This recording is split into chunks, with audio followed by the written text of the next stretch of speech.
নারায়ণ মীর হিন্দি কবিদের একজন বিশিষ্ট কবি।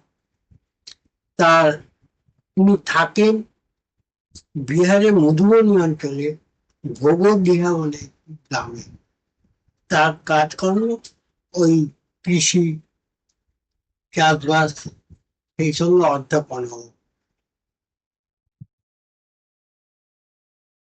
তার জন্ম 1লা জানুয়ারি 1956, আমাদের সাহিত্য আন্দোলন যখন শেষ হওয়ার মুখে।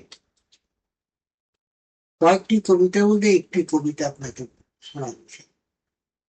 কবিতার শিরোনাম আমার প্রতিনিধি। দাদা, আমার হাসিটুকু আপনি হেসে দিন, বেশি নয়, সামান্য তীর্যক ভাবে যেমনটি আমি তাকাই, আর ব্যাস আপনি কিছুটা হেসে নিন। সম্ভব না হলে আমার কান্না আপনি কেঁদে দিন। আপনি আমার অন্তরঙ্গজন, এবং আমাদের উভয় জীবন বিকশিত হয়েছে প্রায় একই ধরনের। আপনি জন্মের পর বাবাকে এই সংসারে দেখা যায়, আপনারও শৈশবাবস্থায় পিতৃহীন হয়ে গেছে।